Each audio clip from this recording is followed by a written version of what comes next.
ආයිබෝවන් ඔබ සියලු දෙනාටම දෝසත ජ්‍යොතිෂ සේවය වෙනුවෙන් අද අදහස් කරනවා ඊටාම හොඳ වැදගත් ග්‍රහමාරුවක් ගැන කතා කරන්න. ඔබ අහලා ඇති මේ ග්‍රහ මණ්ඩලයේ ඊටාම යහපත් ග්‍රහයෙක් ඉන්නවා ගුරු ග්‍රහය නැත්නම් බ්‍රහස්පති ග්‍රහයා. මේ ග්‍රහය ගැන කතා කරනවා නම් සුර ගුරු නමිනුත් මේ ග්‍රහය හඳුන්වනවා. ඒ කියන්නේ මේ දෙවියන්ටත් ගුරු වශයෙන් තමයි මේ ගුරු ග්‍රහය හඳුන්වන්නේ. ඒකට හේතුවක් තියෙනවා. ඒ කියන්නේ මේ ගුරු ග්‍රහයාගේ නෛසර්ගික ගති පැවතුම් වල සහ ක්‍රියාකාරීත්වය අනුව තමයි මේ දෙවියන්ගේත් ගුරුවරයා වශයෙන් සුරගුරු කියන නමින් හඳුන්වන්නේ. ඒ කියන්නේ දෙවියන්ටත් උපදේශන සේවාවක් සපයනවා වගේ ශක්තියක් මේ ගුරු ග්‍රහයාගෙන් නිර්මාණය වෙලා තියෙන නිසා. එහෙමනම් ඇයි එහෙම කියන්නේ? ගුරුගෙන් තමයි නිවේදනය කරන්නේ ශාස්ත්‍රීය කටයුතු. එතකොට බුද්ධිය, එතකොට න්‍යාය ධර්ම, ආගමික දේවල් වතාවත් ඒ වගේ හැම දෙයක්ම මේ ගුරුගෙන් තමයි නිවේදනය කරන්නේ. ඒ නිසා ගුරු ග්‍රහය හඳුන්වනවා බුද්ධියට අධිපති බුද්ධිකාරක නැත්නම් ඥානකාරක ග්‍රහය කියලා. දැන් ඒ වගේම ග්‍රහයක් තමයි බුධ ග්‍රහයත්. නමුත් ඊට වඩා මේ ගුරු ග්‍රහයා කෙරෙහි ලොකු විශේෂත්වයක් තියෙනවා. ඊළඟට මේ ගුරු ග්‍රහයා ඉන්න තැනක නැත්නම් මේ ගුරු ග්‍රහයාගේ නැකතක කුජ වගේ ග්‍රහයෙක් හිටියොත් එහෙම ඒ කුජ ග්‍රහයාගේ තියෙන අර තද බල අර ප්‍රචණ්ඩකාරී ගති පැවතුම් ඒ අර ගුරුගේ ආකර්ෂණය ලැබිලා පාලනය වෙන තත්ත්වයකුත් පෙන්වුම් කරනවා.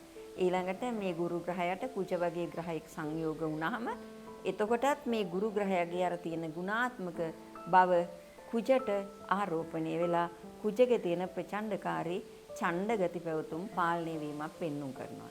එතකොට ඔබට හොඳින්ම පැහැදිලි වෙනවා ඇති ගුරු කියන ග්‍රහයාගේ වැදගත්කම මොකක්ද කියලා. එහෙමනම් මේ කියන ගුරු කියන ග්‍රහයා මේ වර්ෂයේ කියන 2025 වර්ෂයේ ඔක්තෝබර් මාසයේ 16 වෙනිදාන් පස්සේ දැන් සමහර පොත්වල 16 කියනවා, සමහර පොත්වල 18 කියනවා. කොහොමදත් මේ කාලවකවානුව ඇතුළත එදා දැන් 18 වෙනිදා තමයි පංචාංග ලිතේ සඳහන් වෙන්නේ. ඊළඟට ගෝචර ඵල පොතේ සඳහන් වෙන්නේත් එහෙමයි.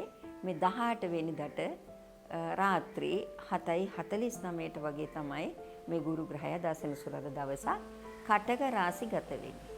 ඒතර මේ කටක රාශිය ආපෝ ගුණයේ යුක්තයි. මේ කටක රාශිය තමයි ගුරු ග්‍රහයාගේ උච්ච භවන. මේ ගුරුගේ උච්ච වීම ඊටාම යහපත් විදිහට තමයි අපට හඳුන්වන්න වෙන්නේ. එහෙමනම් අපි බලමු ඉදිරි කාල වකවානුව ඒ මාස දෙකක වගේ කාල වකවානුව මොන විදිහටද ලග්න වලට බලපවත්වන්නේ. සිංහ ලග්නයෙන් උත්පත්තිය ලබා සිටින ඔබගේ කේන්දරයේ 12 වෙනි භාවයෙන් නිවේදනය කරන්නේ රෝහල් සේවය, බන්ධනාගාරය, ඊළඟට ප්‍රධාන වශයෙන් වියදම් පැත්ත. ඒ කියන්නේ ව්‍යයස්ථානයේ වශයෙන් හඳුන්වනවනේ. ඊළඟට මහ ජනතාව නිවේදනය කරනවා අවසාන වශයෙන් කියන්න පුළුවන් මෝක්ෂ ස්ථානය කියලා. හැබැයි මේ ගුරු ග්‍රහය උච්ච වෙලා තමයි මේ කටක රාශියේ යන්නේ. ඒතර මේ 12 වෙනි භාවයේ අර කරුණු කාරණාවලට උච්ච බලයෙන් යුතු ගුරු ග්‍රහය ගමන් කරද්දී කොහොමද බලපවත්න්නේ? දැන් ව්‍යයස්ථානය ගැන කියන්නේ ප්‍රධාන වියදම් පැත්ත ගැන කතා කරලා බැලුවොත් ඔබ ඔබේ ආර්ථිකයට ගැළපෙන ආකාරයෙන් වියදම් කරන තරම් පෙළඹවීමක් ඇති වෙනවා. එතනදී ඔබගේ අර පිරිමැස්ම ක්‍රමවේදය අර පොකට් එකේ තියෙන ගානට වැඩ කරන්න යම් කිසි ඉතුරුවකුත් තියාගෙන වැඩ කරන තත්ත්වයට ඔබ පෙළඹෙනවා. ඒක ඔබට යහපත උදා කරන්න හේතු වෙනවා. ඒ කියන්නේ ණය නොවි තියෙන මුදලින් ඒ කටයුතු මෙහෙවාගෙන යන්න. දැන් එතකොට මෙතනදී බන්ධනාගාරය ගැන කතා කළානේ. ඔබට කිසියම් නීතිමය ප්‍රශ්න ගැටලු ඒ වගේ දේවල් ඔබට එන්නේ නැහැ. නමුත් ඒ වගේ තත්ත්වයන්ට මූණ පාලා ඉන්න අයට මේ වෙලාවේ ඔබට උදව්වක් පදව්වක් කරන්න සිද්ධ වෙන්න පුළුවන්. ඔබගේ යම් කෙනෙක් උදව් ඉල්ලන්න පුළුවන්. අනේ එතනදී ඔබට ඒ ගැළපෙන කෙනා ඒ අමාරුවේ වැටිලා ඉන්න කෙනාට සුදුසුම පුද්ගලයෝ හඳුනා දීමේ උපාය මාර්ගයන් ටික ඔබගෙන් ඒ අයට ලබා දීමට තරම් හැකියාවක් මේ ගුරු උච්ච වෙලා මේ 12 වෙනි භාවයේ ගමන් කරන අවස්ථාව ඔබට යොදා ගන්න පුළුවන්. දැන් රෝහල් සේවය ගැන කතා කළොත් මේකේ පැති දෙකක් තියෙනවා. එකක් තමා රෝගියෙක් වීම, එහෙම නැත්නම් තමා රෝගීන්ට උදව්පදව් කරන සේවය කරන කෙනෙක්. ඔබ වෛද්‍යවරයෙක් වෙන්න පුළුවන්. ඔබ එහෙම නැත්නම් හෙද සේවයේ යෙදෙන කෙනෙක්. ඒ වගේ කෙනෙක් වෙන්න පුළුවන්. එතනදී අපි බලමු ඔබ රෝගීන් සුවපත් කිරීමට යොමු වුණ කෙනෙක් නම් ඔබේ සේවය උසස් මට්ටමින් ඊටාම ඒ කියන්නේ අර තමන්ගේ දැනුමට වැඩිය එහා ගිය මානුෂීය පැත්තක ඉඳලා කටයුතු කරන තත්ත්වයට ඔබ පෙළඹෙනවා. ඒක ඊටාමත් හොඳ පුණ්‍ය කර්මයක්. අන්න ඒක මෝක්ෂ ස්ථානය කියන තැනට ගැලපෙනවා. එතන මේ මෝක්ෂ ස්ථානයත් මෙතනින් නිවේදනය කරනවානේ. එතනදී ඔබ උසස් න්‍යාය ධර්ම අධ්‍යයනය කිරීමට, ඒව පිළිබඳ ගවේෂණශීලීව සොයා ගැනීමට, ඊටාම කියන්නේ විවේකීය මනසක්, විවේක බුද්ධියෙන් යුතුව මේ දහමට අනුගතව, සෝබා දහමට අනුගතව ආපෝ තේජෝ වායෝ කියන මේ පංච මහා භූතයන්ගේ නිර්මාණවලට හානියක් නොවන විදිහට ඒ වගේ තියෙන සංකල්පනයත් එක්ක ජීවත් වීමට තරම් උසස් මිනිස් ගුණධර්ම වර්ධනය කර ගැනීමට ඔබ අවබෝධ කරගෙන තියෙන නැත්නම් ඔබ අනුගමනය කරන්නා වූ කිසියම් ආගමික දර්ශනයක් ඇතුලේ ඉඳලා ඒ දර්ශනයේ තියෙන ගැඹුර සොයාගෙන යාමට තරම් ශක්තියක් ඔබගේ මනසේ තුල උත්පාදනය වෙන කාලවකවානුව. ඒ නිසා සිංහ ලග්න හිමියන් තමන්ගේ කේන්දරේ මේ ගුරු ග්‍රහය 12 වෙනි භාවයේ ගමන් කරන මේ අවස්ථාවේදී ඔබට ගැළපෙනම දේ තෝරා ගැනීම තරම් ඔබ දක්ෂ විය යුතුයි. ඒ ගැළපෙනම දේ තෝරගත්තොත් ඔබට යහපත් අනාගතයක් ගොඩනගා ගන්න පුළුවන් වෙනවා. ඊළඟට මෙතනදී තියෙන තව වැදගත් කාරණයක් තමයි ඒ කියන්නේ මෙතනදී මහ ජනතාව නිවේදනය කරනවා. ඔබට මේ වෙලාවේ තමයි මහ ජනතාව සමග ඇසුරු කිරීමේදී හොඳ කල්යාණ මිත්‍රයන් සොයා ගැනීමට, අලුත් ඥාති සම්බන්ධතාව වර්ධනය කර ගැනීමට, ඒ හොඳ පෞල් පසුබිමක් තියෙන, හොඳ උගත්කමක් දැනුමක් තියෙන, හොඳ අවබෝධයක් තියෙන, ප්‍රායෝගික ඥානයෙන් පරිපූර්ණ වෙච්ච අය හඳුනා ගන්න පුළුවන් කාලවකවානුව. ඒ නිසා සිංහ ලග්න හිමියන් අර රේල් පාරේ ගමන් කරනවා වගේ හොඳට හිතලා බලලා තීක්ෂණ බුද්ධිය ආයෝජනය කිරීමට උනන්දු වෙන්න.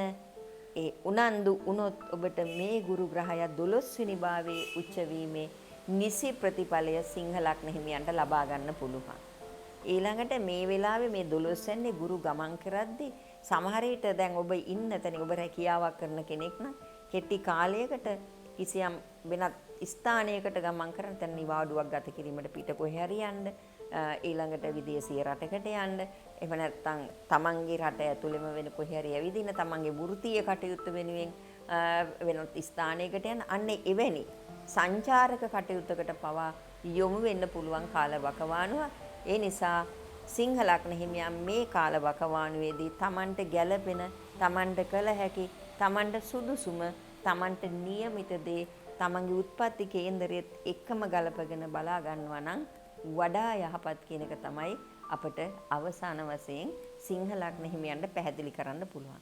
හැබැයි මහ ජනතාවත් එක්ක වැඩ කරනකොට හුඟා ප්‍රවේශමෙන් කටයුතු කරන්න, ඔබට ගැළපෙන කණ්ඩායම හඳුනා ගන්න අවස්ථාවක් දීලා තියෙන ඒ අවස්ථාව ඔබ ප්‍රයෝජනෙට ගත යුතුයි.